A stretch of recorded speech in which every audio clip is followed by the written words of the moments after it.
Hello beautiful people. അപ്പം എല്ലാവരും happy ആയിട്ട് സേഫ് ആയിട്ടിരിക്കുന്നു വിശ്വസിക്കുന്നു. കുറേ പേര് എനിക്ക് ഇൻസ്റ്റാഗ്രാമിൽ അയച്ചു തരുന്നുണ്ട്, ചേച്ചി ജബ്രി ബ്രേക്കപ്പായി, അവർ തമ്മിൽ അങ്ങനെയായി ഇങ്ങനെയായി, നിങ്ങൾ പ്രൊമോ കണ്ടില്ലേ, എപ്പിസോഡ് കണ്ടില്ലേ, ലൈവ് കണ്ടില്ലേ. എൻ്റെ ദൈവങ്ങളെ. ഓക്കെ, അപ്പൊ എനിക്ക് ആദ്യം നിങ്ങളോട് പറയാനുള്ളത്, ജബ്രി കോംബോ പിരിഞ്ഞു, ബ്രേക്കപ്പ് ആയി എന്നൊക്കെ പറഞ്ഞിട്ട് കുറെ പേജുകൾ മോഹഭംഗ മനസ്സിലെ പാട്ടൊക്കെ ഇട്ട് പിന്നെ റീലൊക്കെ ചെയ്യുന്നുണ്ട്. ഭയങ്കര സാഡ് ഇമോജിയൊക്കെ ഇട്ട് എന്നെ കൊല്ലാതെ. ലൈക്ക് നിങ്ങൾക്ക് തീരെ വിവരമില്ലാത്തതുകൊണ്ടാണോ, അല്ല ഇനി ലൈക്ക് എന്തായാലും ആൾക്കാർ പറ്റിക്കപ്പെടുന്നുണ്ട്, അല്ലെങ്കിൽ ആൾക്കാർ ഇത് ആഘോഷിക്കുന്നുണ്ട്, അപ്പം ഞാനും കൂടി അതിൻ്റെ കൂടെ കൂടാമെന്ന് വിചാരിച്ചിട്ടാണോ ചെയ്തത് എനിക്കറിയില്ല. അങ്ങനെയാണെങ്കിൽ ഇറ്റ്സ് കംപ്ലീറ്റ്ലി ഫൈൻ. അല്ല നിങ്ങൾ ഇനി ആൾക്കാരെ പറ്റിക്കാനാണെന്നുണ്ടെങ്കിൽ ഇനി പറ്റിക്കപ്പെടാണ്ടിരിക്കാനാണ് പറയുന്നത്. ഗൈസ്, ഇതൊക്കെ ഒരു കംപ്ലീറ്റ് പ്യോർ ഡ്രാമയാണ്. കംപ്ലീറ്റ് ഡ്രാമയാണ് ഈ പറയുന്ന ബ്രേക്കപ്പും, അല്ലെങ്കിൽ ഈ പറയുന്ന പോലെ ഗബ്രി ജാസ്മിനോട് എനിക്ക് നിന്നെ ഇഷ്ടമാണ്, പക്ഷെ റിലേഷൻഷിപ്പിനോടോ കല്യാണത്തിനോടോ എനിക്ക് താല്പര്യമില്ല എന്നൊക്കെ പറയുന്നത്. അതെന്താ വെച്ചിട്ടുണ്ടെങ്കിൽ റസ്മിൻ പുറത്ത് പോയി വന്നിട്ട് എല്ലാം പറഞ്ഞു കൊടുത്തിട്ടുണ്ട്. ഓക്കെ, എല്ലാ കാര്യങ്ങളും പുറത്ത് എന്താണെന്നും ഏതാണെന്നും ഒക്കെ പറഞ്ഞു കൊടുത്തു. അതൊരിക്കലും നമ്മളെ ബോസണ്ണൻ പുറത്ത് വിടില്ല. വൈ? ബിക്കോസ് ബോസണ്ണൻ ജാസ്മിന്റെ മൂഡ് തന്നെയാണെന്നുള്ളത് നമുക്ക് എല്ലാവർക്കും അറിയാം. അതുകൊണ്ട് അതെന്തായാലും പറഞ്ഞു കൊടുക്കില്ല. അപ്പം അതൊന്ന് ലെവലാവാൻ വേണ്ടി മാത്രമാണ് ഈ ഒരു ഡ്രാമ അവിടെ അരങ്ങേറുന്നുള്ളത്, അല്ലാണ്ട് വേറൊന്നുമല്ല. പിന്നെ ഈ പറയുന്ന ഏഷ്യാനെറ്റിന്റെയും ബിഗ് ബോസിന്റെയും TRPക്ക് വേണ്ടിയിട്ടാണ്. ഇത് 2 ദിവസം വർക്കായി കഴിഞ്ഞിട്ടുണ്ടെന്നുണ്ടെങ്കിൽ ഒരാഴ്ച ഇങ്ങനെ പോകും. ജാസ്മിൻ ഗബ്രീന്റെ പിന്നാലെ നായി പോകുന്ന പോലെ ഇങ്ങനെ പോകുന്നതും, ഗബ്രി അവളെ മൈൻഡ് ചെയ്യാത്തതും ഒക്കെ ആയിട്ട് അങ്ങനെ പോകും. അല്ലാണ്ട് കുറെ പേര് പറയുന്നത് പോലെ ഗബ്രിക്ക് ജാസ്മിനുടെ തലയിലായി പോകുമെന്നുള്ള പേടി കൊണ്ട് മാറി നിൽക്കുന്നൊന്നുമല്ല. രണ്ടാക്കും അങ്ങോട്ടും ഇങ്ങോട്ടും അറിയാം. പിന്നെ രണ്ടാളും എന്താണ് ചെയ്തുകൊണ്ടിരിക്കുന്നത് എന്നുള്ളതും, അല്ലെങ്കിൽ അവരുടെ രണ്ടാളുടെ ഉള്ളിലും ഒരാനമുട്ടയും ഇല്ല എന്നുള്ളത് രണ്ടാൾക്കും അറിയാം. ഓക്കെ, അപ്പം അതിനി പുറത്തെത്തി കഴിഞ്ഞിട്ടുണ്ടെന്നുണ്ടെങ്കിലും രണ്ടാളും ചിലപ്പം ഈ പറയുന്ന പോലെ ഫ്ലേർട്ട് ചെയ്യുമായിരിക്കും അങ്ങോട്ടും ഇങ്ങോട്ടും. ഈ ബിഗ് ബോസ് കാണുന്നതിനും അപ്പുറം അവർ തമ്മിലുള്ള കോണ്ടാക്റ്റും കാര്യങ്ങളൊക്കെ അങ്ങനെ തന്നെ ഉണ്ടാകുമായിരിക്കും. ബട്ട് ഒരു റിലേഷൻഷിപ്പിലോ കല്യാണത്തിലോ അതൊന്നും അല്ല അവരുടെ ഉദ്ദേശം എന്നുള്ളത് നമുക്ക് മനസ്സിലാവും. ഈ ഒരു കോംബോ പിടിച്ചു പോയി കഴിഞ്ഞിട്ടുണ്ടെന്നുണ്ടെങ്കിൽ സ്ക്രീൻ സ്പേസ് കിട്ടുന്നുണ്ട്. പുറത്ത് ആൾക്കാർ അത് നെഗറ്റീവ് ആയാലും ശരി, ആൾക്കാരത് കാണുന്നുണ്ട്, ചർച്ച ചെയ്യുന്നുണ്ട് എന്നൊക്കെയുള്ളത് അവർക്ക് നല്ലപോലെ അറിയാം ഈ 2 പേർക്കും. അപ്പൊ ആ ഒരു സ്പേസ് പോവരുത്, അത് പിടിച്ചു നിർത്തുക എന്നുള്ളത് ഇവരുടെയും ഏഷ്യനെറ്റിന്റെയും ബിഗ് ബോസിന്റെയും ആവശ്യമായതുകൊണ്ടാണ് ഈ ഒരു സംഭവം. അല്ലാണ്ട് നിങ്ങൾ ഇതൊന്നും വളരെ സീരിയസ് ആയി എടുക്കൊന്നും വേണ്ട. ബ്രേക്കപ്പ് ആയെന്നൊന്നും വിചാരിക്കൊന്നും വേണ്ട. കുറച്ച് ദിവസം ഒരാഴ്ച അങ്ങനെ ഓടുമായിരിക്കും. കുറച്ച് കഴിയുമ്പോൾ വീണ്ടും ഇവര് കെട്ടിപ്പിടിച്ച് അങ്ങനെയാവും. എല്ലാവരും ഇപ്പോൾ ഗബ്രീനെ ഭയങ്കരമായിട്ട് കുറ്റം പറയുന്നുണ്ട്. അപ്പം ഈ കാണിച്ചതൊക്കെ എന്താണ്, പിന്നെ ഞാൻ എൻ്റെ അമ്മയാണ്, അച്ഛനാണ്, അച്ചാച്ചനാണ്, മരിച്ചുപോയ മുത്തിയാണെന്നൊക്കെ പറഞ്ഞതിൻ്റെ അർത്ഥം എന്താണെന്നൊക്കെ ഉള്ളത്. അല്ലെങ്കിൽ ഞാൻ ഇന്നലെ പറഞ്ഞ പോലെ ഹേമാലിനി പിന്നെ മറ്റേ ആ ഒരു ഡയലോഗും കാര്യങ്ങളും I am in love with you എന്നൊക്കെ പറയുന്നത്, അതൊക്കെ ആ ഒരു വീട്ടിലെ എന്റർടൈൻമെന്റ് ആണ്. 2 പേർക്കും അങ്ങോട്ടും ഇങ്ങോട്ടും എന്റർടൈൻമെന്റ് ആണിത്.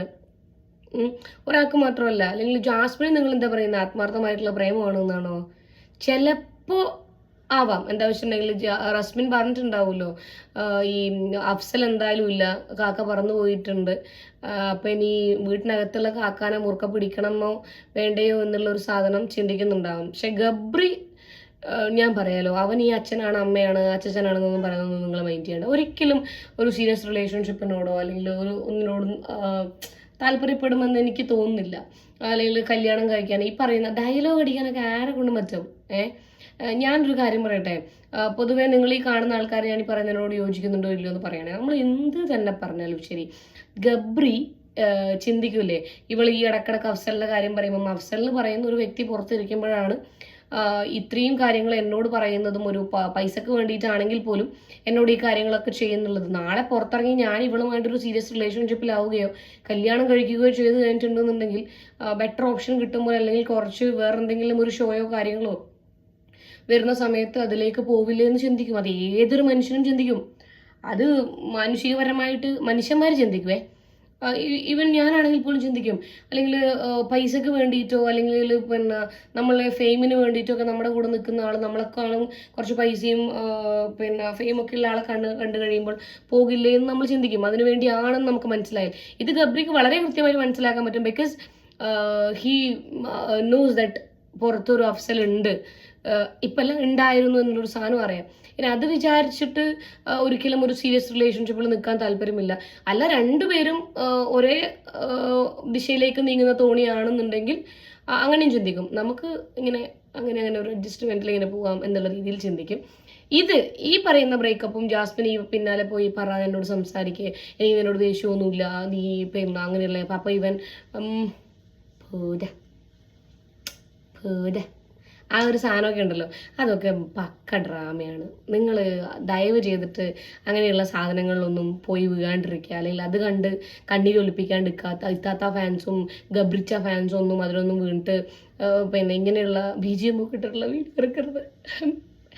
ഞങ്ങൾക്ക് ഭയങ്കര ബുദ്ധിമുട്ടാണത്, ചെയ്യരുത് പ്ലീസ്.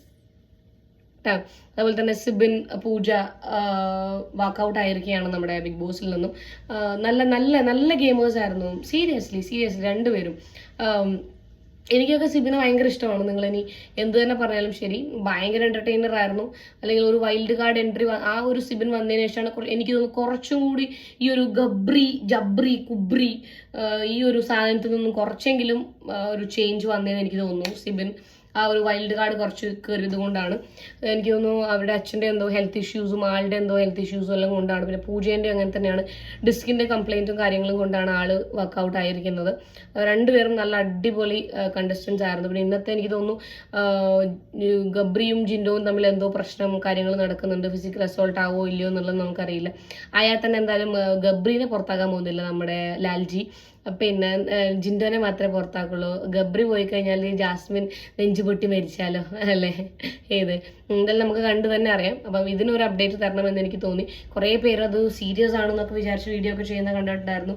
അതിൽ നമുക്ക് നമ്മളെ ഇതിൽ ഇവരെ രണ്ടുപേരുടെയും നടുക്കൊരു കട്ടറും പിരിക്കുന്നുണ്ടല്ലോ, റസ്മിന്റെ ചിരി കണ്ടാൽ തന്നെ, അല്ലെങ്കിൽ ഇവർ ബാറ്ററി മാറ്റാൻ പോകുമ്പോൾ ഉള്ള രണ്ടാളുടെയും ചിരി കണ്ടാൽ തന്നെ നമുക്ക് മനസ്സിലാവും ഇത് ഒരു സോ കോൾഡ് തീട്ട ഡ്രാമയാണെന്നുള്ളത്.